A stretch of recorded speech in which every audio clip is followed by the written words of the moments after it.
I want to introduce you to the SayMak 50 and 60 kg hammers. That's 110 pound and 135 pound hammers that are self-contained. Self-contained means that they supply their own air.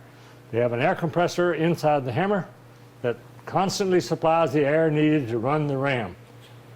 It does not need air from outside like the utility hammers do, and utility hammers use a lot more air at high pressure, and so you have to have a big air compressor if you want to use any kind of utility hammer. Even these small ones, like people say, will run with a 5 horsepower air compressor. Yes, they'll run, but they won't forge, except for a few short minutes. And so anyway, at this time I'm going to start and tell you about how to set the hammer up when it first comes into your shop. When it first comes into the shop, it will look like this hammer here. And you roll it in and put it in place, and they need to be bolted to the floor. All the hammers today are coming with metal bases that are filled with sand. And we're filling them with sand, for the most part, we're filling them with sand here. And we do that before we put the hammer on the base. And a little bit later on, I'll show you how to continually put a little bit more sand in to let the sand completely fill out in the hammer. But we'll cover that later. So the first thing you need to do is bolt it to the ground, to the floor. There's two ways of doing this. And unfortunately, these original bases that we have now, you cannot drill the holes for the anchors you're going to put in the floor. So you just mark the holes, move the hammer, and drill the holes and put your anchors in and put it back in place. Now, I don't know if you can you catch me over here from there? I sure can. Okay. Now, I have found, and maybe some of the newer hammers will be coming later on, will be coming with different bolt holes so that you can drill from the outside. But there's a plate here that I've put on the hammers in my shop, and I can drill the holes beside the hammer, put that plate over and bolt it down to the hammer, which clamps it nice and firmly, and they'll stay in place. I think it's a better system than what we've got today. Now, so as the hammer comes in, it looks just like this hammer does. The electric cord is inside. You'll need to just simply pull it out because it comes with a 3-prong, 50 amp male pigtail like this and the plug. Is that both for the 50 and the 60? Yes, it is. This is the same plug for both the 50 and the 60. The difference in the 50 and the 60 is the 50 pulls 22.5 amps under full load, and the 60 pulls 34 amps under full load. And we're going to get into that a little bit later when we come to tensioning the belt. For now, I'll just throw that card on this floor, and we will plug it in later and have it ready to run. But first, we have to get it bolted to the floor, and then we'll go to the exhaust intake system. This air hammer, I'm going to move around to the other side. I think better. Then we go to the exhaust intake system, which have little mufflers on them. They're not the best muffler in the world, but they are adequate. You can put little automotive mufflers on here, or, let me set this down. They're both threaded right on. I think that's 1.25 inch pipe thread. But you have to take these off before you can get the top cover off. Now, to get the top cover off, and I should work from the other side so I'm not. There are 3 bolts on top. I'm going to get on my stool. There are 3 bolts, appear to be 3 bolts on top of the hammer. The front one and the back one hold the cover on. They require, first let me show you all the tools I'm going to use for this part of the demonstration. I have a 4mm Allen wrench, a 5mm Allen wrench, a 24mm opener boxed in, it doesn't matter, a 17mm open end, a 14mm open end, and a 13mm open end. Okay, so I'm going to start by taking the top off, and for that I need the 5mm Allen wrench and the 24mm opened or boxed in. Now, as I said before, the top front one and the back one you need to have fairly tight, but actually you can put them on hand tight and that is enough. And you just take those off. They're simply threaded into parts in the hammer. We'll set those aside. Now the third valve, we're going to spend a little more time on that now and later as well. This is the air adjustment valve. But to get the cover off, sometimes it will not clear, the hole here will not clear, so we take the air adjustment valve off. It's simply a 5mm. It is simply a 5mm Allen that is, I should have loosened this before. This 5mm Allen that we just loosen, and now this nut comes off of the bolt. Off of the bolt.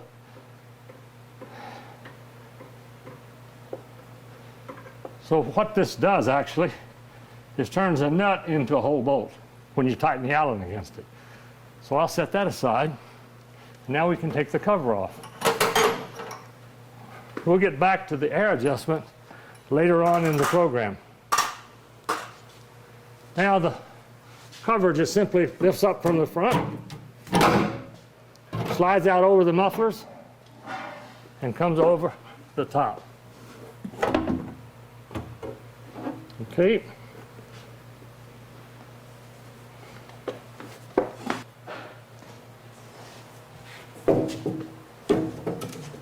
Okay, this cover is strictly to improve the looks of the hammer. You don't have to run it on there at all. When all the time hammers running in my shop, I have it off because I make adjustments sometimes inside.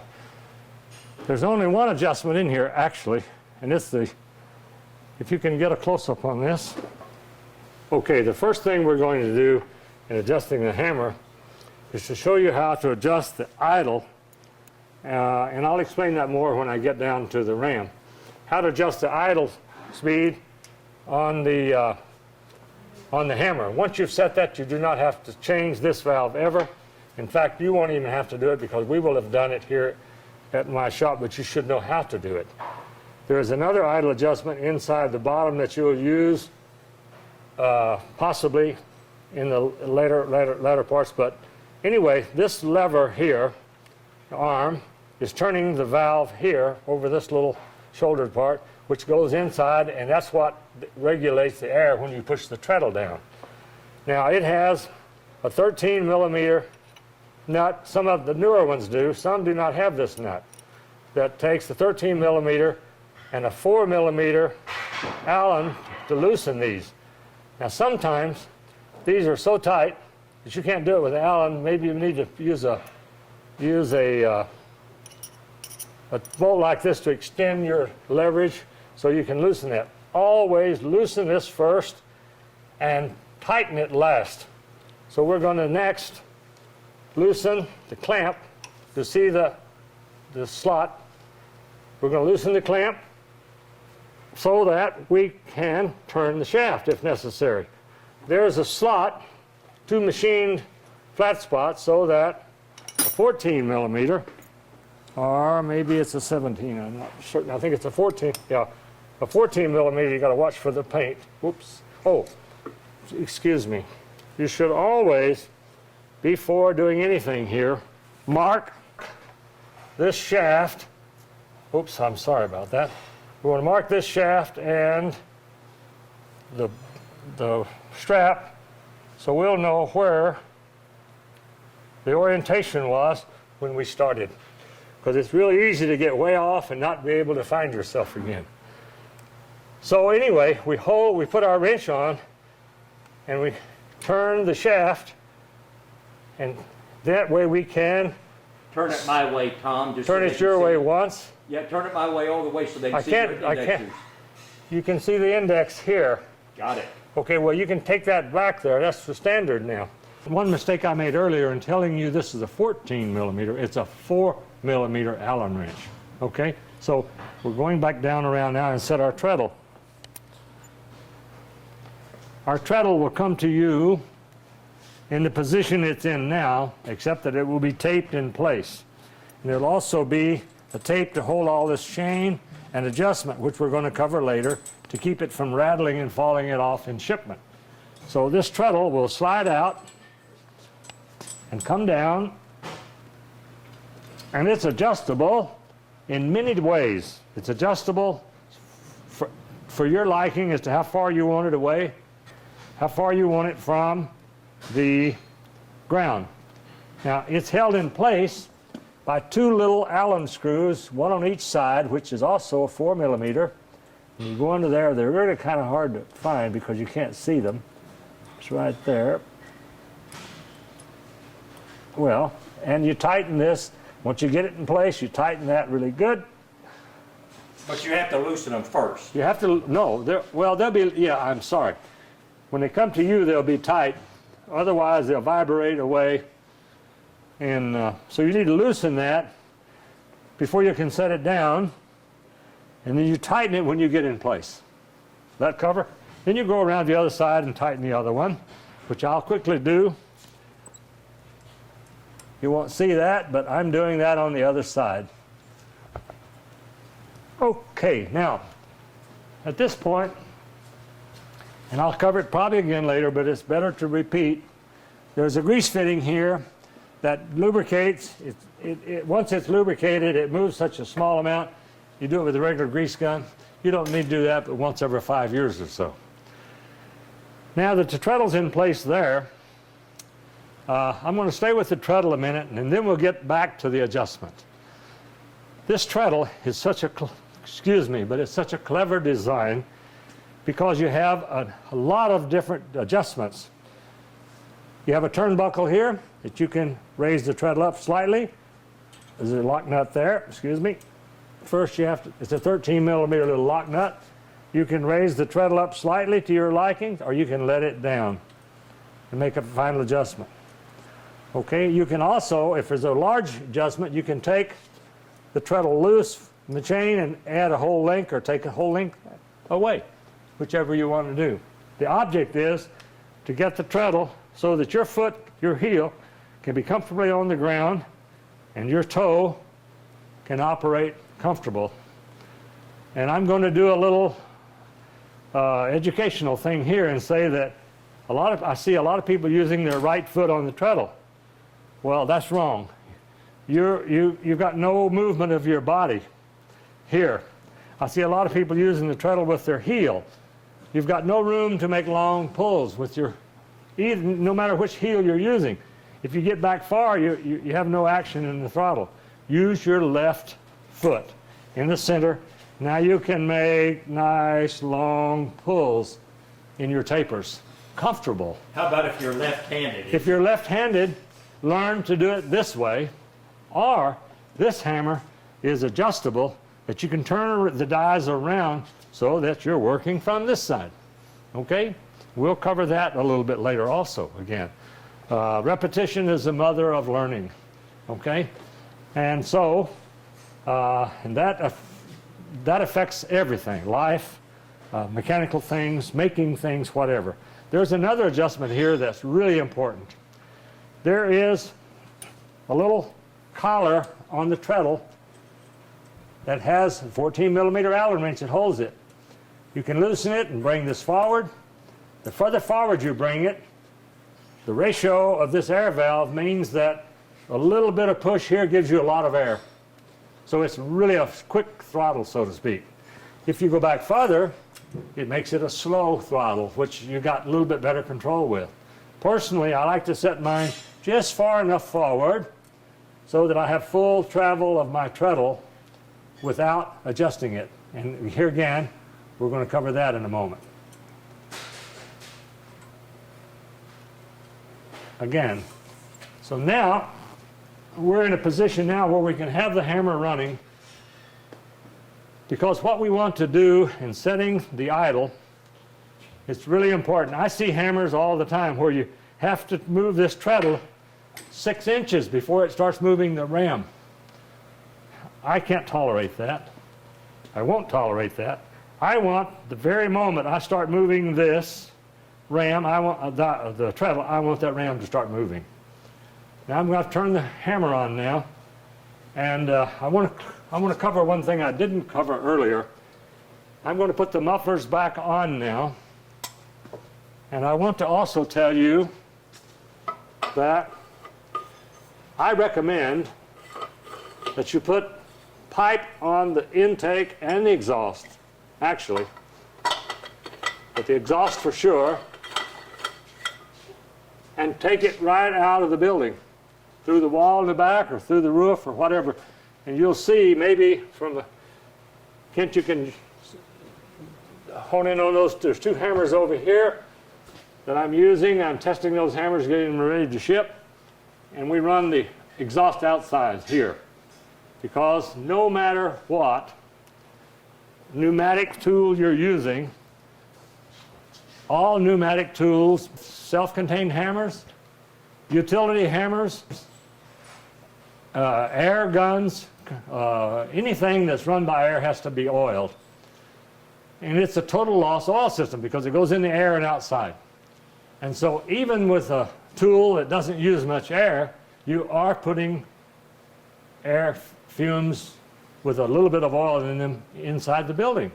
So this hammer uses very small amount of oil, but the oil is in the air. So I recommend putting them outside. It also makes the hammer quieter. Okay? How often do you check your oil, and what oil do you put in? Well, the oiler that I'm just talking about is right here.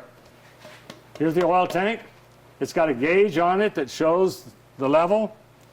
And you simply need to, don't let it run out of oil. You got a nice gauge there. Don't let it run without oil. It's better to have more oil in the tank rather than not, but it doesn't use much. Even with full using, it won't use a quart of oil in more than 3-4 months. But the key is to have it adjusted properly, and it doesn't take much oil. Do you use 30-weight compressor? Well, it's designed for 30-weight motor oil. Now, I think compressor oil might be better. Some people are using synthetic oils. I personally am just running motor oil. I'm running 10W30 that goes in my wife's car. Same thing that goes in my wife's car, and it runs here fine. We've never had any incident with oil. This little valve here is the oil adjustment, and it doesn't take much. Most hammers, about 1/8 of an inch turn is good. Now, the way you know where you've got it right is the oil that comes to your rim. If you can fit, this is too much oil. It does not need this much oil. Okay? This has been run a little bit too much. As long as there's any kind of moisture on that ram, that's enough.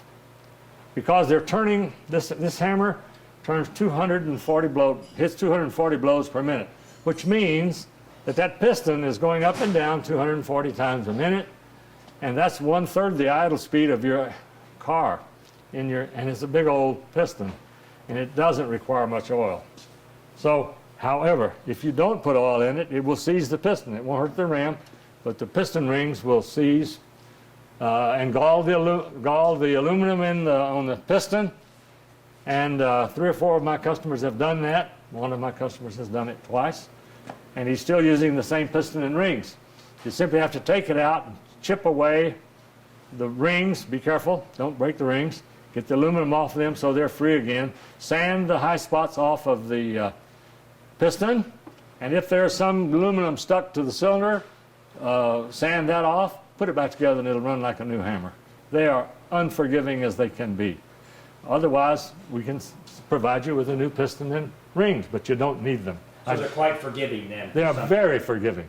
Okay? I've only replaced 1 cylinder in all this time, and one of my customers left his for a week and let a bunch of school people come in and use his hammer, and they ran it for a week without oil. and it just destroyed, and it was still running. Boy, it was knocking like crazy, and it destroyed the piston and the cylinder. And, but, you know, they're mechanical things. If you don't take care of them, they'll go away. What we're interested in now is in two things. We're interested in setting the idle, which is how far this ram is turning when the hammer is in the idle mode. Well, first we start with the lever here. Can you see this lever? Okay. It has a stop and a start mode. What that means is in the stop mode, when you turn the motor on, the hammer on, the ram gets no air. It'll sit there and dead. And when you then engage the ram, it's running. Personally, I never shut my hammer off. I leave it in the start position because this hammer, it simply means that you've got a live ram. And when you turn it on again now, it'll start. And we're going to get to that on adjusting the air balance here a little bit later on. But I want to continue now with adjusting the idle. What we want is the hammer turning on, and we want to have this oscillating at about 1/2 to 3/4 of an inch on the idle. And we also want that valve over there to be timed so that when we touch our treadle, it starts increasing travel right away. No wasted motion. Now, both of those adjustments were made from what we just talked about earlier on this shaft over here. So right now, first thing I want to do is turn the hammer on. I want to put the treadle down very slowly and see if the ram is running, responding to my treadle. If it's not, I'm going to loosen that clamp that we just talked about, and we'll rotate the valve until it does start running where I want when the treadle goes down. Okay, starts down. Then that's the perfect adjustment. Once you do that, you never have to adjust it again. I will have it done for you when it comes to your there, but you should know how to do it. So let's turn it on now and check it. All the way up. That is the minimum idle. I'm going to increase it a little bit. I will start the treadle down. I'm moving about an inch before the treadle moves. So what I'm going to do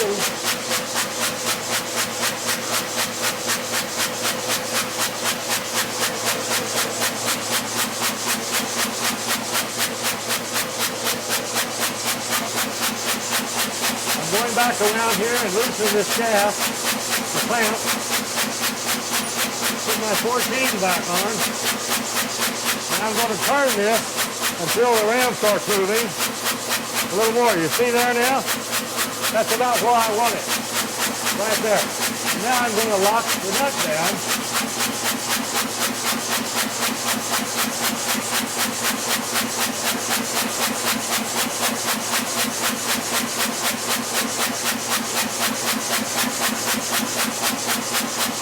I'm going to lock the Allen down on top of it. It's just a safety measure. And tighten the screw, the nut that holds it, if the nut is there. This nut is really not necessary. Now I'm going to come back around and watch my pedal. As soon as my pedal starts, the hammer's moving instantly. And that's what we want.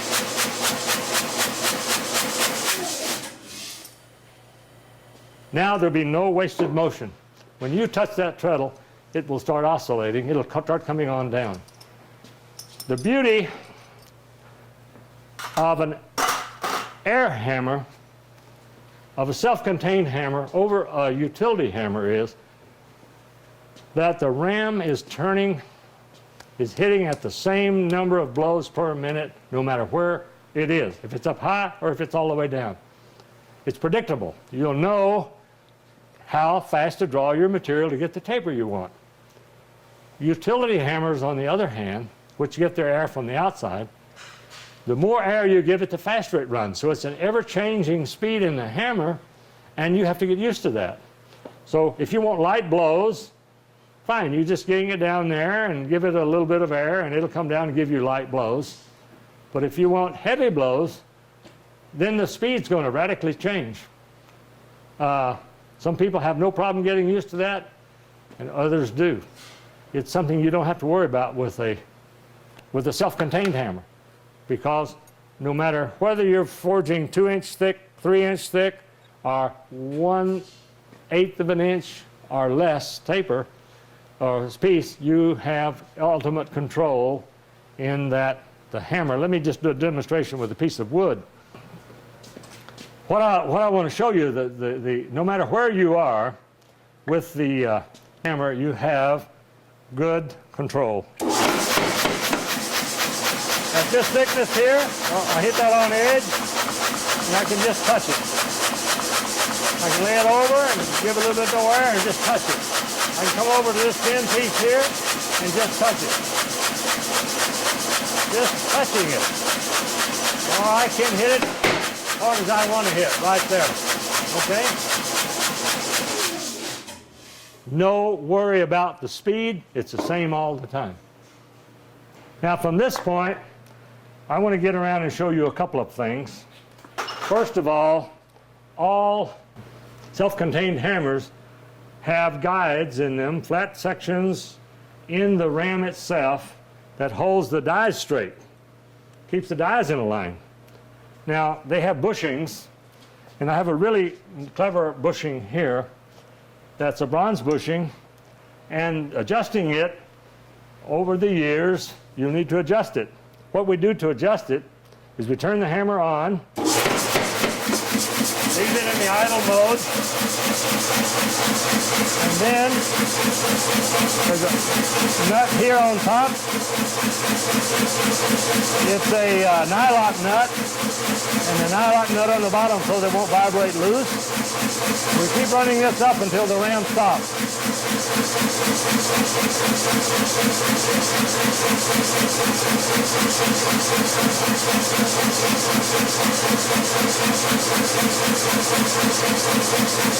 We just keep going until the ram actually stops. It's getting close now.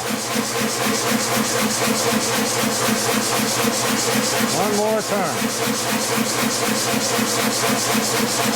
Okay, now the ram is stopped. A little bit more. I want it to stop. Now the ram is stopped. Run your top nut down so that you know it's hitting the bronze bushing.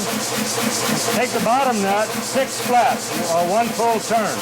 2, 3, 4, 5, 6. Now take the top nut and push the ram down, the guide down.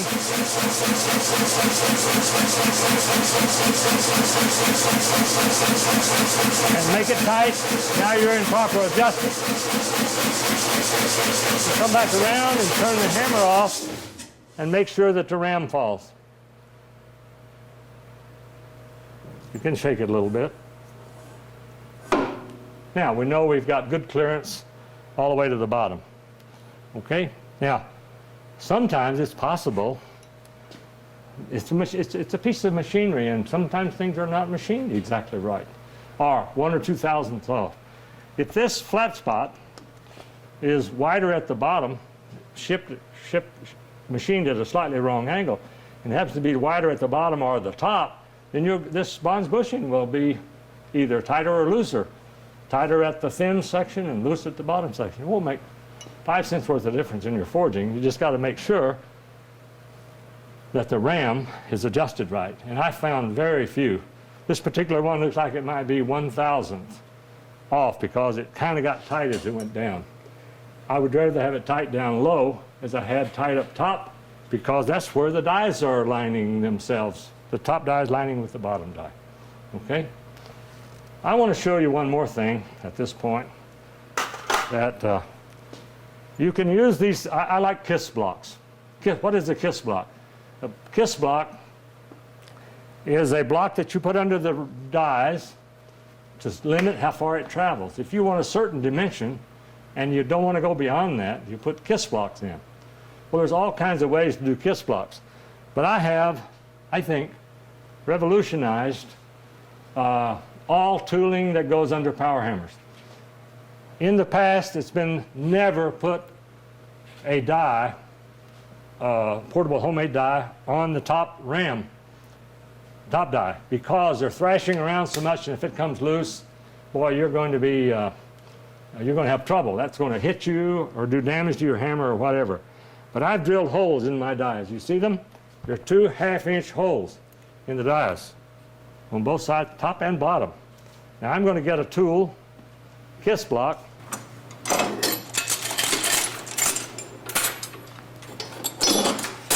and it doesn't matter what the thickness.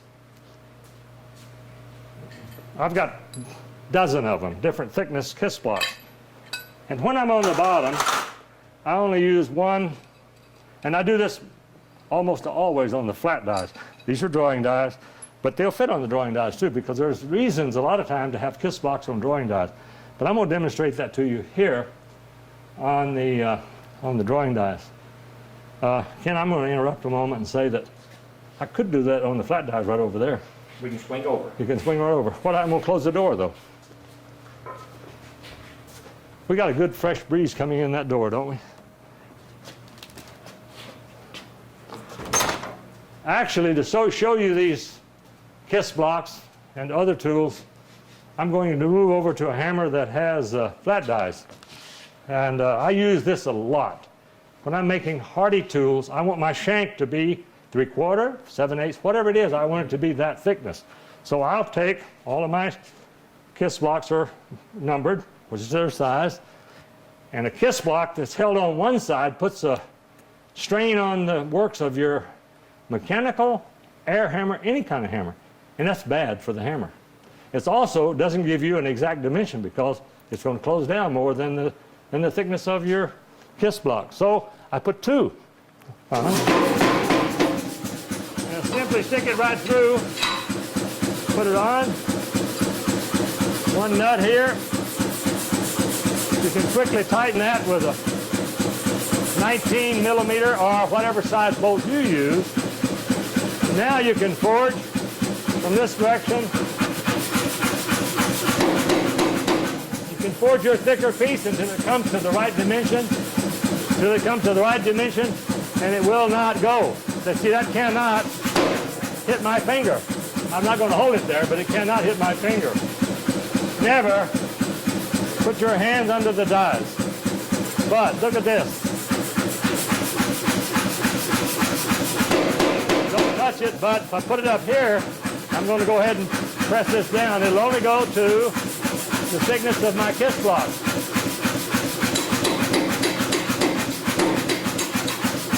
Okay, when you're hitting that piece, you don't hear anything until you get to the dimension. Now you hear it hit the kiss block. Don't forge beyond that point because you'll be hurting your kiss block. But with good wide kiss blocks like this, you can hit them pretty hard, and they won't hurt them. It won't hurt your dies because it's a lot of surface on your dies. Okay, to take it out, it's simply take the bolt off, push it right out. You can do it between heats. While your fire's cooking, your iron is heating, you can quickly go get another kiss block. Now, as I said before, if you're going to put them on the top, I want you to use both bolts. And good grade 8 bolts. And the thing about power hammer safety is you got to work with your eyes and your ears. How about I use a good bolt? No cheap bolts. Class 5 minimum. Class 8 is better. So you can get it tight and it's not going to break on you. I simply weld the heads to my plate while they're on the die. And that way you know they're parallel, they'll fit, and they go in and out really nice and easy the way I showed you there. You saw the way it went in. Let's do it again to make sure. It just goes right in place and fits perfect. And you can do that, as you noticed, you can do that without getting your hands in harm's way. You're never under the dies. Now, when you're hammering with a forge hammer, I don't care what kind of forge hammer. And you get a tinny, what I call a tinny sound. Change in sound, stop, something is loose. It could be your kiss box if you're using this. It could be one of your keys have come loose and your die is not in place and you need to stop and look for something loose. Quickly, tighten whatever's loose and get on with your work. I want to go over the tools with you again, and also a couple of things that we've already covered, like the 2 bolts that holds the cover on and the 1 bolt that is the air adjusting bolt. Now, these 2 bolts or nuts, if you will, that hold on the hammer cover. One of them is threaded and it simply goes through this nut bolt here, and the other one has the threads already in it, and it goes in the back to this cover holding down point here. And the third one is the air adjusting bolt that we talked about earlier, and it goes here and has the locking nut, the Allen, takes a 5mm Allen to lock it back to make it a bolt. And I'm going to lock it back now because I'm going to show you how to adjust the hammer. What makes these hammers work perfect is that the air compressor is 2-stage. It has a big piston that compresses air to shove the ram down. It has a smaller piston. As it comes down, it raises the ram. Well, that smaller piston is designed to have more air to raise the ram than you need, so that as it gets older and has loose rings and loose bushings and whatever, and you're losing some air pressure, there will still be enough air pressure regulated, produced to raise that ram. Well, what do we do with the excess air? We bleed off the excess air through this valve body assembly here, and when we get the air balanced properly, we have a very nice hammer that hits strong and has also very light control over really thin things. Okay, no intermittent blows. If you have an air hammer that gives bump, bump, bump, bump, bump, bump, intermittent blows, it means the air is out of adjustment. Now with this hammer, I can tell you exactly how to adjust it. So what we do is we've got this tight. Now it is a bolt. We loosen this jam nut here, which is, I think, a 17, maybe a 19. No, it's a 17mm. I'm going to loosen that, but I'm going to hold this so it doesn't turn, because turning that, the slightest amount, affects the control of the hammer. In ideal conditions, when it is balanced properly, you go back over where we were before and put the ram in the start position, the lever, so that when you turn the motor on, the ram is live. Now I want it to hit 1, 2, 3 times and raise off of the die. If it hits more or less than that, it will not be in balance. And you'll have intermittent blows, or you'll have a lazy ram that won't get out of your way.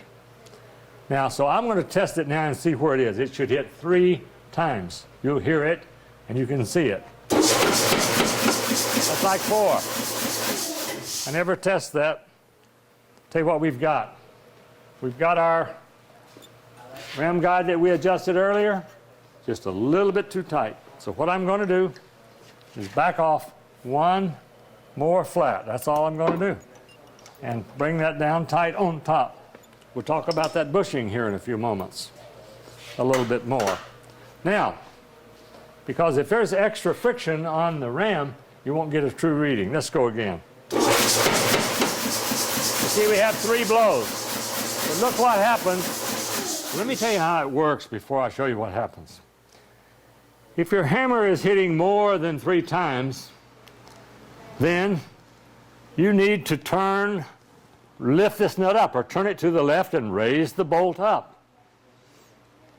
If it's hitting only 1 or less times, Then you need to make it go down and hit more, so you turn this clockwise and go down. Up is up and down is down. So simple. Now I'm going to get it out of time here, purposely. And it's going to hit several times before it comes up.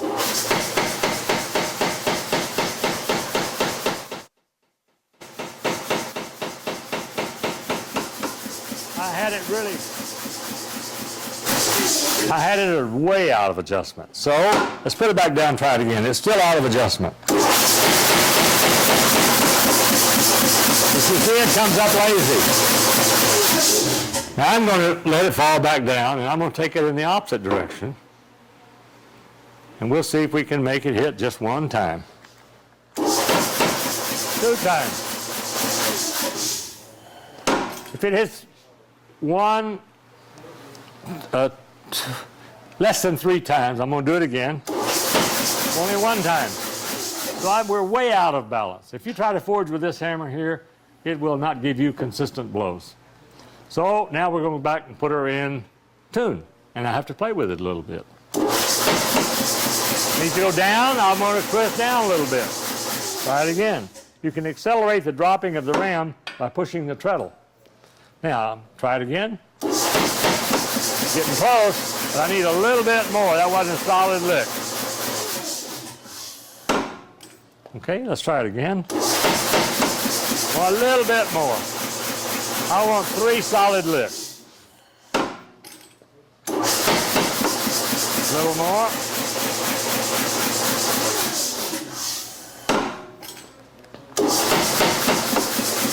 That's good. Now hold this.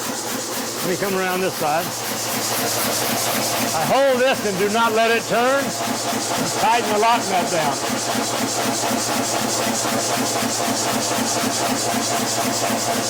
Good. It is unlikely now that your hammer will ever get out of adjustment. But it still pays to check it occasionally, because as everything wears in, it gets a little bit more air space, a little bit more air loss. Well, the ram's going to act different because they're not balanced properly. So now we've got our ram adjusted. And I can guarantee you that you'll be back in the position as we were showing before. I have to get this stick, excuse me. This is a stick that we hold. I want to show this to you now also, because it's very important. This is the stick.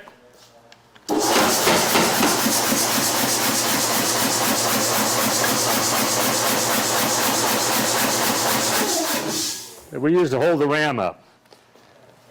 Now some people, when I first learned about this, some people were holding their ram, put this in every time. Well, I don't find that necessary. The reason you put the stick in the first place, I've heard all kinds of stories like, well, it's bad for the dies to hit the dies. Any die that won't take that little bit of hitting, you don't need to be using. Some dies, very special dies, like fullering dies that have almost no surface on the top to each other, well, you can damage those. So I normally put a piece of wood in there and don't let them hit. But they're also still heat-treated dies, and they're pretty tough. So the reason, now when I'm working, I do not use this block. I just let the ram fall every time when I turn it off. But please remember, the reason for raising it up and keeping it blocked is if you're grinding in the shop, or as if you're going to leave it for a long period of time, you need to protect this. This is a bearing surface. And it's got oil on it. It'll collect dust and stuff, and that will shorten the life. Even abusing it and shortening the life will mean 15 or 20 years, it'll give you trouble. But just don't abuse bearings by grinding and under dirty situations where you're welding. You don't want any sparks getting on there. So at that time, put the stick in and leave the ram all the way up, okay? Now, I'm going to go back again and talk about our tools, and I'm going to show you all of my dies now being made. I still have some old ones that don't have them, and for the older hammers, have 2 holes in them. We covered that earlier, and those holes are for mounting tooling on top of the dies. Most all tooling, not all, but almost all tooling is done on flat dies. Occasionally, I put a stopper in here where I'm wanting to fuller something or neck it and not have it grow in this direction. I'll put a stopper piece of metal here that comes up strong, goes through the hole and bolts in place, and it will not let the metal forge in that direction. It'll keep the shoulder and the amount of metal you're doing exactly where you want it. And the growth from the forging stock will come out this side.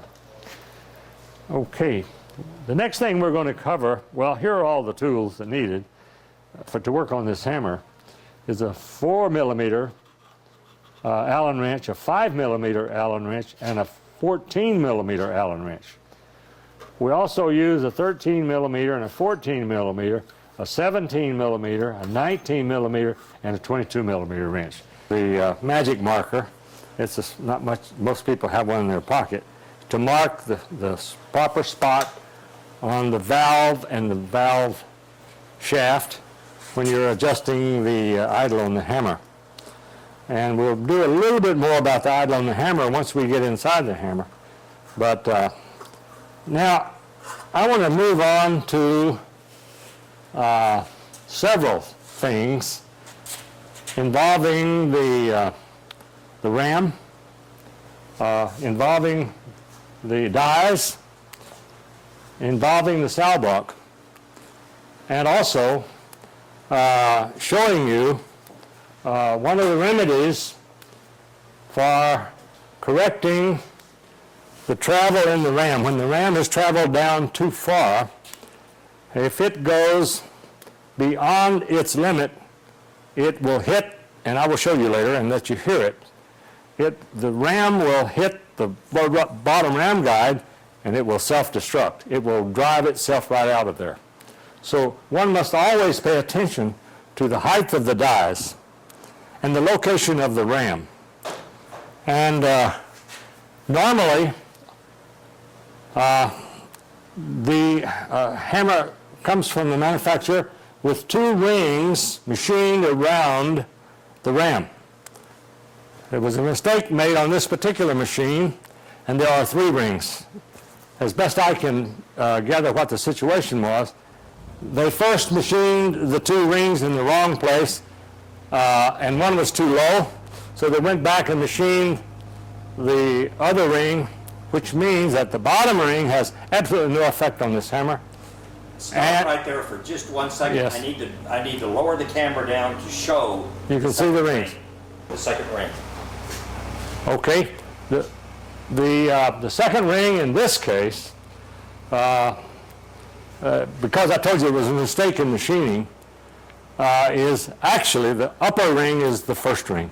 Ignore the second one when they've got 3.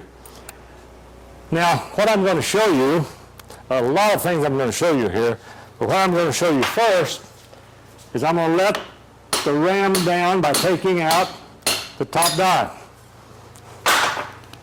All the dies are held in by keys that are tapered the same amount that the anvil is tapered, that the die is tapered, excuse me. And I'm going to explain that in depth later. I want to go so that there's no confusing and everybody understands better. I want to explain dovetails to you. So I'm going to explain that later, but right now I'll tell you quick like. One of the sides of the machining part of the dovetail, the male dovetail, is parallel to the dies, and the other one has a 1-degree taper. Okay? And so does the key have a 1-degree taper, so that when they go together, you have 90 degrees all the way down.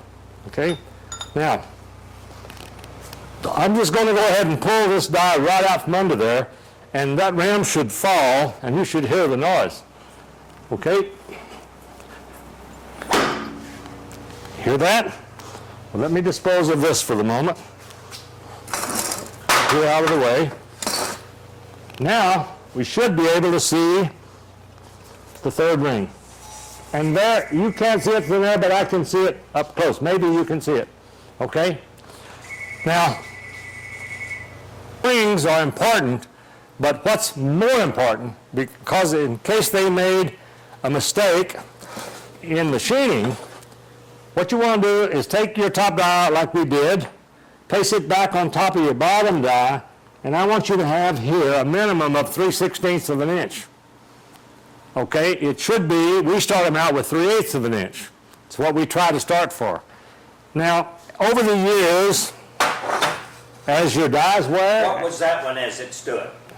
This one was a little over 1/4 of an inch. And I don't know, let me look, let me check it up again. This one is close to 3/8 of an inch. This one here is in safe country. Now, let's assume that it was not. It's moved down. Maybe we made a new set of dies, or after years of grinding these dies, we lose our space. Now, if we do that, we're going to self-destruct the hammer, because this hammer, when it gets all the way to the bottom, it don't care, and you're not going to hear it, because you're forging something, and it's going to forge this ram right through that and to destruct destroy this ram guide, which holds the bronze bushing in the back. Now, these things are so tough. 3 of my customers have done that in the last 9 years. They put the wrong dies in. Dies out of another. Had hammers, dies made that weren't as high. And they started forging, and when they got down with real thin stock, their hammer just self-destructed. It hammered itself right through that big, heavy cast iron guide. Well, the rest of this hammer and the ram and the piston that's in there is all so tough that will not damage it, but it will put you out to the expense of buying a new ram guide, complete assembly. I can get one and show you. We get you shot from the bottom angle and from the top angle. Now, I have picked this old ram guide on purpose because it is an old style, and I have improved it since, and I'll show you the improvement in a moment. But this one has a lot of holes in it, and it has slotted holes so that after you put the ram guide in position, you can move it a little bit to align the dies, top die with the bottom die. Okay? Now, but this whole business here, the first thing that ram's going to hit, if it runs out of travel, it's going to hit right here, and it's going to destroy this. I guarantee you it's going to break it up in pieces, and it's going to destroy your ram guide, the big bronze bushing. Okay? So, pay attention every now and then. Check your base in your ram, especially after you work on dies, and especially if you put new dies in that you've had made or that comes from somewhere else. Now, I think at this time, while we talk about ram guides, I want to show you the new development that we've got. First of all, you can there are 4 bolts holding the sow block on. I'm not going to take them off because I don't need to put that shim under here, okay? But you can take these 4 bolts that are down in holding the sow block on, off, and you can turn this right around, and there'll be holes so that left-handed people can forge, okay? Put the bolts back in, and you're right up to par again. Now, but to get the ram to turn around, that's another story. Before, on all the old ones, and many of you people must know this because you've got old hammers, is that you have to take this completely off and put it around to where it lines up with the bottom die. Now your ram lined up, put it back on, and then these slots will allow you room to adjust it. But the new design requires that we take a 17 millimeter wrench and loosen these 8 bolts.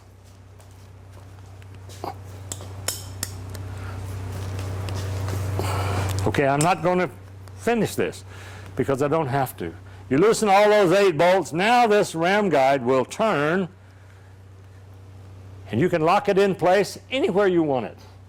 But you turn it around and line it up with your new die setting here, and then tighten these bolts back down, and it'll stay there. How many turns should you unloosen each bolt? Turn and a half? It's going to take a turn and a half or 2 turns because, number one, they're sealed with paint, and there's a little bit of silicone or something in there. And you won't need to take it completely off because it's not going to leak again after you do those, okay? Now, There's something else. I'm going to put the die back in. I want to show you how to put your dies in. When I'm changing dies, I always put the bottom die in first, right there. And at this time, I'm going to stop and talk about dovetails. There are, let me get a female dovetail so you can look at it face on. And I'm going to bring this one over too to show you it's a broken one, because people just drove the keys in with a sledgehammer and wedged it apart and broke it. If the keys don't stay in place, you got to work on the keys. And the sledgehammer, this came out of a college, and they have 5 different classes running in that college. And believe me, it's the worst place in the world to have a hammer. But anyway, let's talk about dovetails. Dovetails, you have the female, which is tapered, in my situation here, at 7 degrees, tapered down, so that the bottom is wider than the top. Then you have the male die, the male dovetail, which goes inside the female, and one side of it is machined parallel to the face of the die, and the other one is machined at 1 degree angle. And you can pick them up. I have a bevel on the edge of the part that is parallel, so it's easy to see. There's a bevel there. So I pick them up and look like this and get my bevel, and I look over here and I see the keys coming in from this direction. I know that I always put my keys in from the right side, so this means that this is the top die. By the way, the ties are also marked on the end with a T, okay? So you can't get them wrong. And I put the keys in from the right side because we don't forge over here, and that long part of the key that's left sticking out will not interfere with your forging. If that long part was sticking out from over here, that key going up and down, and you can injure yourself. It's a safety factor. We've just finished describing the dovetail. It's the same top and bottom, but the top die is tapered in one direction, and the bottom die is tapered in the opposite direction, so that you can't get them confused. If you put them in wrong, they'll line up. The key won't go in right, and they'll line up wrong. If you do get the key in from the wrong side, it will fit from the wrong side, but you will, in fact, have your dies sitting not parallel, but you have them sitting like this. Okay, I want to show you more about this system. We also have what we call, I was going to show you how to put the die back in. Where is my stick? Here it is. This is my stopper stick right here. Now, it's hard to, this weighs 110 pounds. And it's hard to pick it up by yourself, but the stick that comes with it to hold the ram up will also put it through there like that, and you can raise your ram and stick your die back in and just knock it back in place like that from the back or from the front. I'm doing it from the, I always do it from the front, but I'm doing it from the back here so the camera can see. Now my die is back in place. Now I'm ready to put the key back in, the bottom die. Now, there's a really important thing about keys. And this is the best system for holding dies. Some people talk about their quick change dies that bolt in. I can change dies quicker than they can with, I welcome them to a competition in public, because the tapered die, when it's fitting right, locks and holes, easy to come out, easy to put back in. And it will also allow you to set your dies off center. Maybe sometimes you want half hammer blows. So you can move one die over a little bit, and you can have your dies staggered so that you get half hammer blows. This hammer also has XY, which is a key down in the bottom here, which allows me to move my sow block back or forward, either one. Let me get a hammer and do that a little bit. Move it back or forward.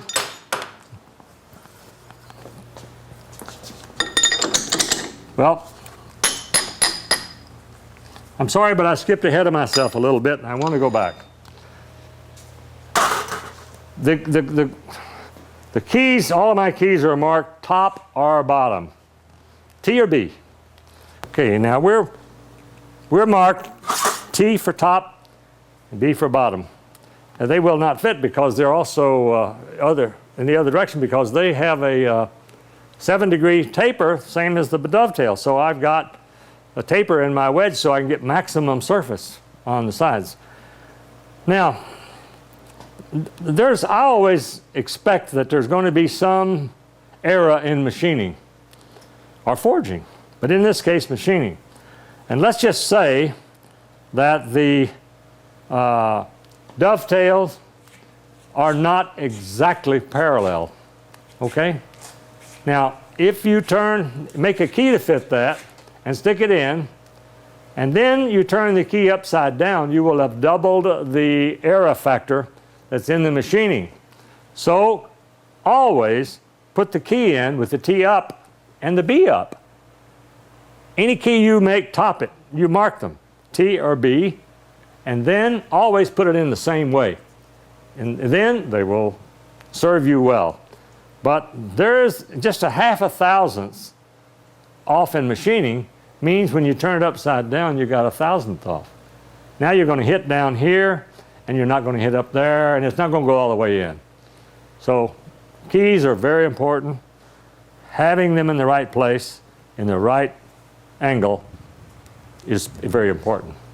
So I'm going to stick this key back in now, and we're going to go on to what I started there with the XY. XY means that we can put our dies, lock that key in and tighten it from back here. I marked this key, the sow block, SB. I marked this one with a T, I marked this one with a B. Okay? And now, there's no chance in getting them mixed up. And you can always put them in right. Now, I can lock this key down here, and this one here, lock them back in place.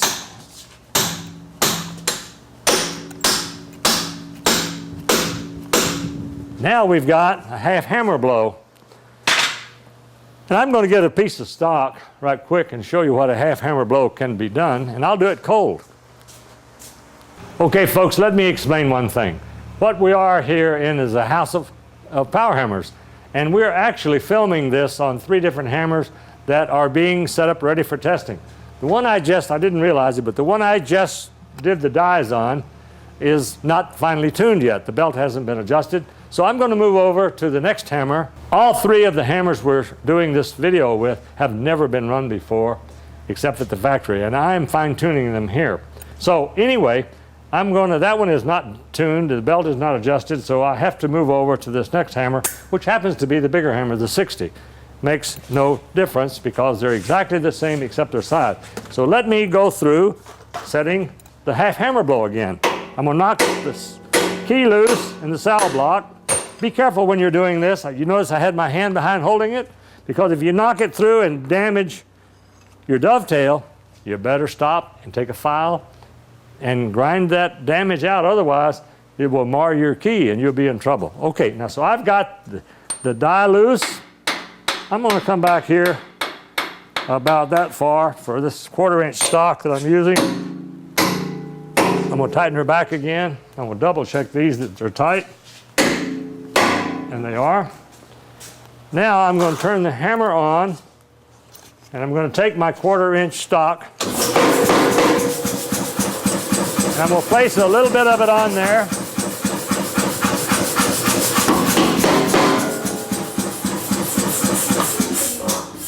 And see what we've got?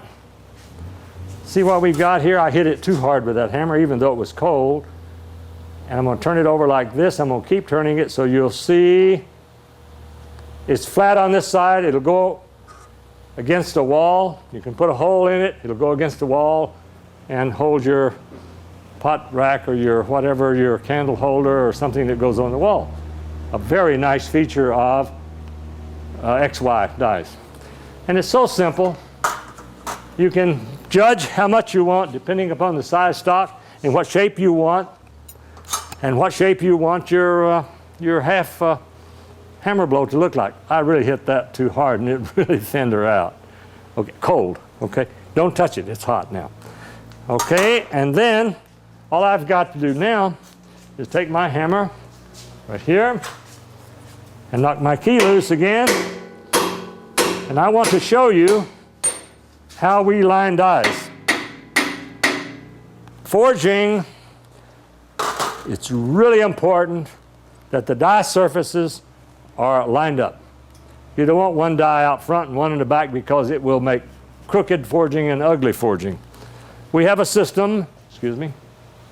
Okay, folks, now I have some very nice tooling I want to show you for aligning the dies. As I said before, the dies should be aligned perfectly.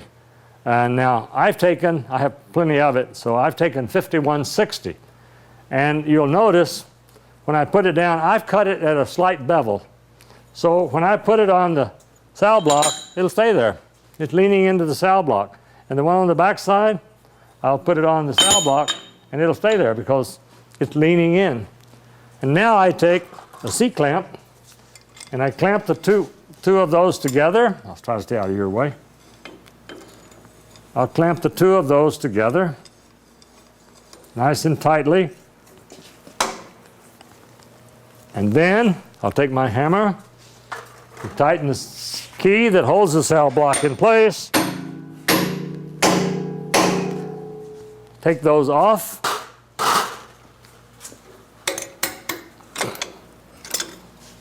And guaranteed, our dies are aligned.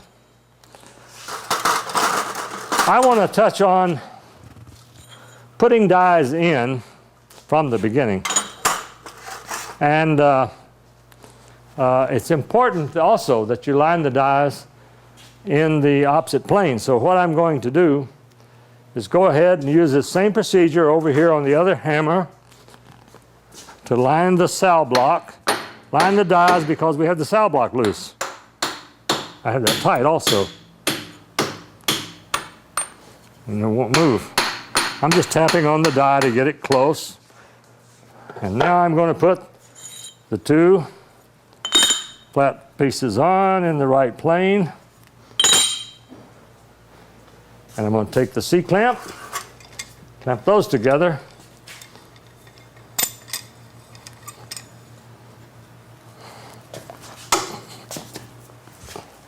Tighten my key.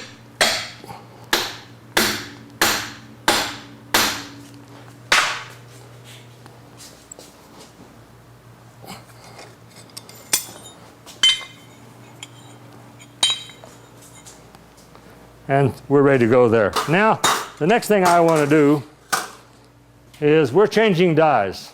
This particular hammer is a good place to start because these were just stuck in there roughly, putting the hammer together, moving it around. And as you can see, they're not in the center of the ram. Some sticking out here, more sticking out there. When I change dies, I always put the dies in loosely. By the way, let me explain to you that this is a bearing up here. When we're hammering hard, now these aren't tight, we should use a backup on the back side so we're not beating against that ram, cocking in there against the ram and the piston. Now, I want to center this top die in the ram.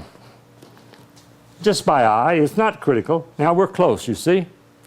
And I want to tighten that die now, that key. So I'll put it back up here, I'm on top, and I'll drive from this side. Now we're safe. Now all we have to do is align the bottom die with the top die. And you don't have to be worried, it's not so critical when you're hammering on the keys. I simply knock them in. But let me tell you what I do with my dies. 99% of the time, I leave about 10 thousandths sticking out on the bottom die. Now, the reason for that is if you're forging tenons, the bottom die becomes a stop. And the top die will never spoil your work. And as you rotate it, the bottom die will forge the upper part that wasn't forged by that short section of die. It's a real clever way of doing tenons on a power hammer and not destroying our steel. Because if they were exactly the same, or if this one were in, the bottom one were in a little bit, I guarantee you, you'd spoil the dovetail. So I leave mine out about, no more than 10 thousandths, 15 thousandths is okay. I can still come around here and use the die. Now let me come back and tighten that die, and we're done. Now that die moved a little bit. So I'm going to loosen it again, and I'm going to knock it back in place where I want it. Hold it back up there to hold it in place. Okay, this hammer, as far as dies and everything, is ready to run. Now, there's another thing I want to tell you about the bronze bushing. We covered the bronze bushing earlier, the adjustment of the ram guide. Let me give you a shot there, and I'll give you a shot when you're ready. Tell me, I'll turn it. I'm ready for you to turn it over. I'm going to turn it over on its side edge, and I'm going to turn it up like this, and I'm going to cock it a bit. Now, this is the way it goes in against the ram, and this is the part sticking out that has the bolt coming down through it. Over the years, in time, as this bronze bushing wears, it'll get up to the point that you have no more threads, and you can't go it any farther. Well, you think you need a new bronze bushing, but you really don't. Take it off completely. And what happens, please remember that it's trying to keep that ram straight, so that real wear is on the two edges. So you're going to have a little bit of a concaved surface. Concaved. Not convex. Convex is down. Okay. Anyway, go to a good flat surface with some sandpaper and clean that up. Take the center out, make it flush all the way across. Get yourself a piece of maybe 10 or 15 thousandths shim stock, or a piece of tin can, or any other tin that you have around. Make a piece that's exactly the same width and height of this, a little bit longer, so you can bend it 90 degrees here, cut a slot in it, and put it in place, and now stick your bronze bushing back in, and you're starting over again. And it can be made out of any material? It can be made out of anything, stainless or cheap tin, shim stock, anything, because there's no pressure on it. But if you don't make it full width, you create a little bit of an air hole there, and you lose some of the air pressure in the hammer. And that means you'll have to go up top and adjust it, okay? So I've made this thick enough that it should be long enough wear there to outlast you and your children. It's held, this little piece here is held in on this one with a metal piece out here and 2 Allen screws that hold it. But now all new hammers are coming through solid bronze piece. So there's never any chance of this wearing out. There's never any chance of getting into the screws. But there's a long ways there before you reach the metal screws on the older machines. So I'm always trying to make a better mousetrap and make my stuff work better. And always, when possible, make it retrofit the earlier models. Making keys. If keys do not fit, let me get a spare key. I can knock one out. Let me get a hammer and knock a key out.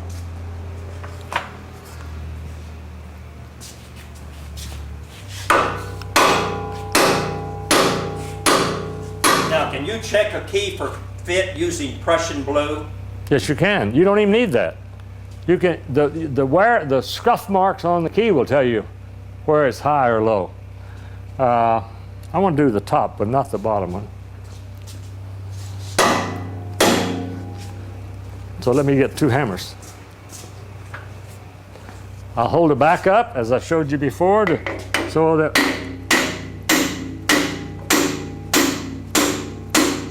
and don't peck on keys because you're going to upset the end of the key. You're not going to drive it out, you're just going to upset it. Now when we take the key out, we can see on the surface of the key where it's touching. We can see on the surface of the key where it's touching. Now I can see touch marks here, here, here, and here. This key's fitting nicely. And over here, I saw touch marks here, here, here, and here. Beautiful key, fits good, it will hold tight. Now, I learned to make these keys, and for 3 or 4 years, my factory could not make good keys fit. So they made keys and sent them along, and I made new keys for all the hammers. But now we've got a precise machining down, process down, so that all the keys are coming through fitting nicely. But who knows, maybe you have another set of dies, or maybe you damage this key, you need to make a new key. I learned to make these keys, and hopefully at the end of this demonstration I will actually make one. And I learned from Clifton Ralph.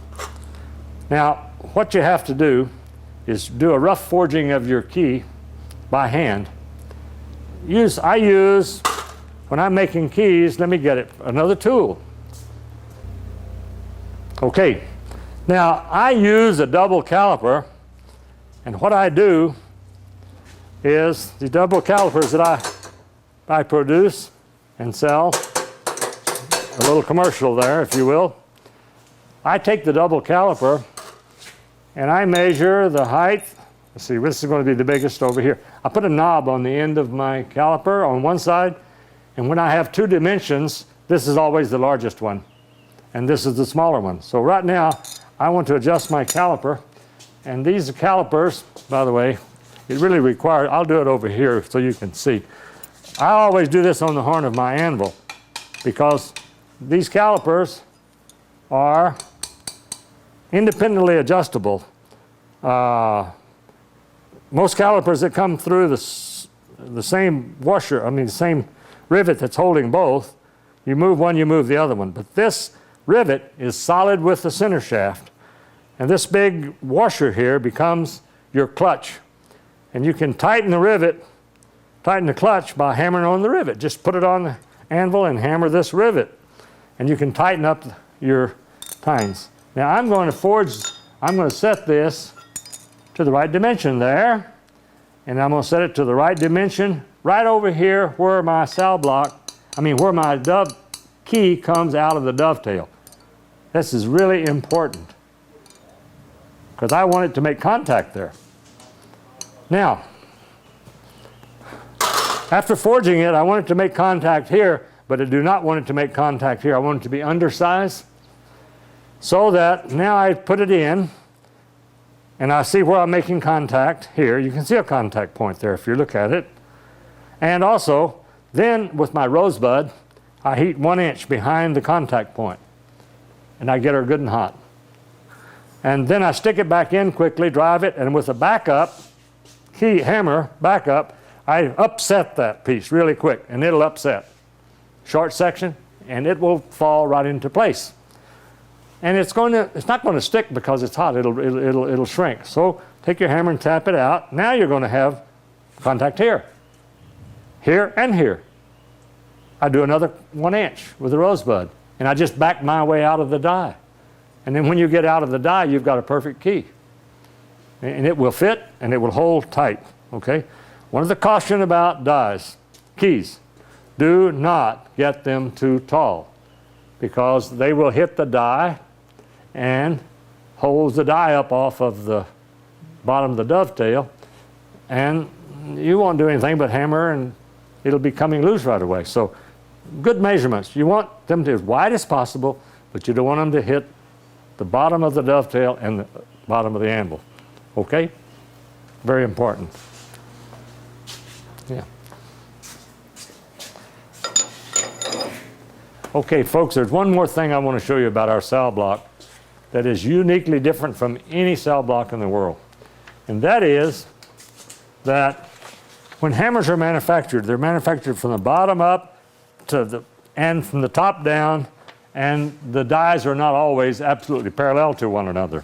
So here's a new hammer that we have done no adjusting to yet, but I'm going to test with a piece of white paper and hit it with the flat dies. I always do these adjustments with the flat dies because you got more surface to work with.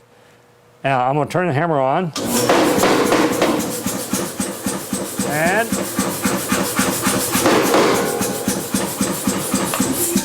we can see by the impression on the dies that I'm going to hold it this way, that we're actually hitting on the left side of the dies and the right side is not hitting. That means the dies are not parallel. So let me show you how we do that. I'll set the paper down, and we've got the sow block that has a sphere, two parts, right? This part here, and it has a sphere underneath it between the two, which means that I can rotate that, and I loosen my 4 bolts that hold it here. Take a cheater pipe, and I loosen these 4 bolts. You cannot change this adjustment by tightening. You can only change it by loosening the bolts, and I'll show you. You have to knock the sow block in the direction of where it's low, not hitting. And then you tighten the bolts back down again. So these got loose enough, plenty loose enough right there. Loose a little bit more. That's loose enough. We've got 2 on the other side.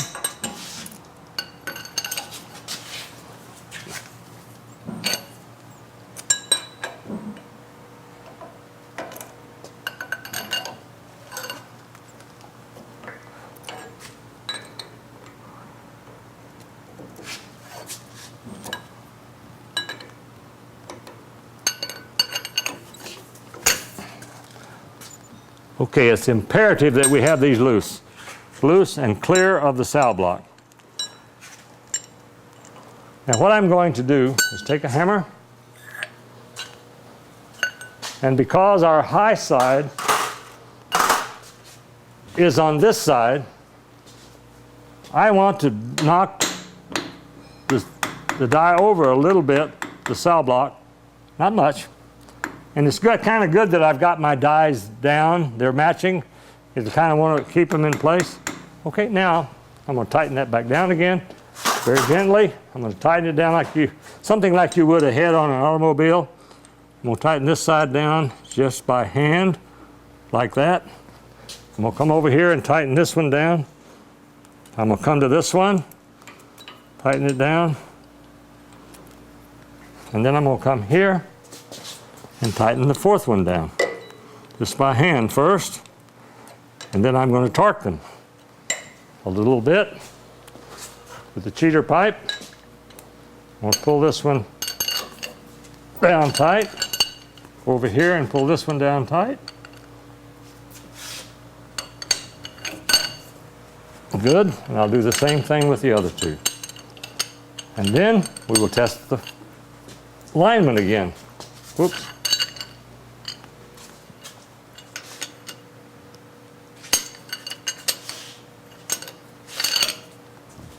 Good. Now, we'll fire up the hammer and feed our paper a little further in.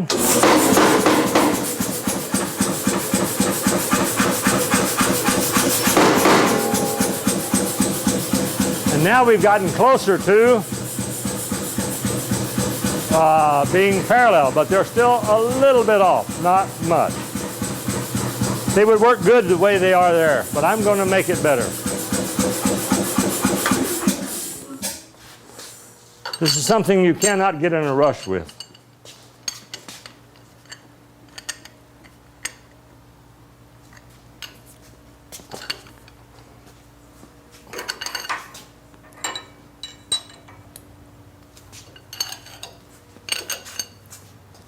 You cannot tighten these bolts down. I said that earlier. You cannot tighten that bolt down and make it move. It will not move. It has to be in place. You tighten it down.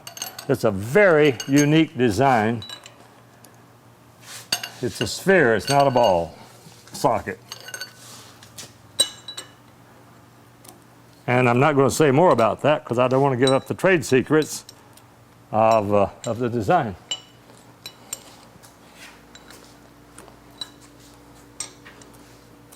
To my knowledge, it's the first in the world to have it. Now Bradley, some of the old Bradleys had the ability to move the bottom die. I'll go over that way just a little bit.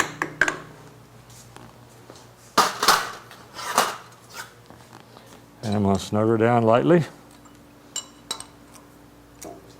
This is, like I said before, this is a very deliberate process. Whoops, I should come over here first, really. At this point, no tighter than I'm going, I don't think it'll help hurt me.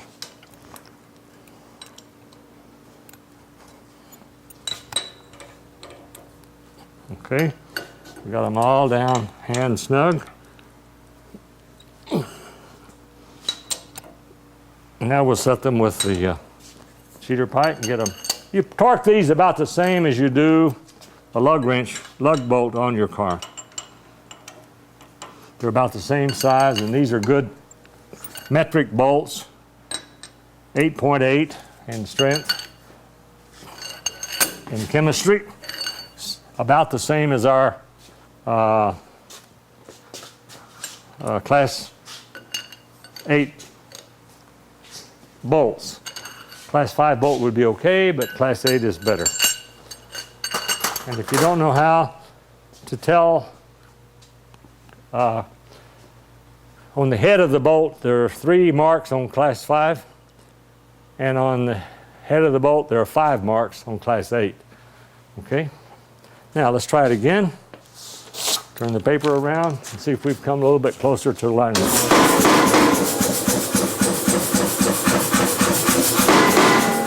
Now, that's better.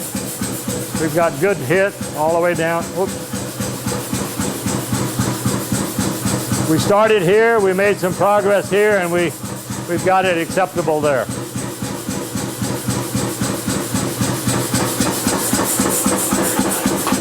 If the dies are not parallel, it forges your stock off to the left or the right, depending upon where the high side is. Okay? So a lot of times the person thinks they are forging poorly, and in fact the dies are the problem. All right? Now, as you use your dies, most people forge a lot in the center of the dies, and that's good. Puts an equal pressure on the hammer. But you will create, and there's a big debate about type of material to use. I used to use 1050. Now I'm using 4140. Some people use S7, some use H13. All of those steels has the same wear factor. So when you're forging on them, you're wasting your money, in my opinion, if you use 4140, S7, or H13. Because what we're looking for in a hand hammer or in a set of dies is we're looking for something that gets hard and is tough. Okay? All of those materials are tough. Nothing tougher than mild steel.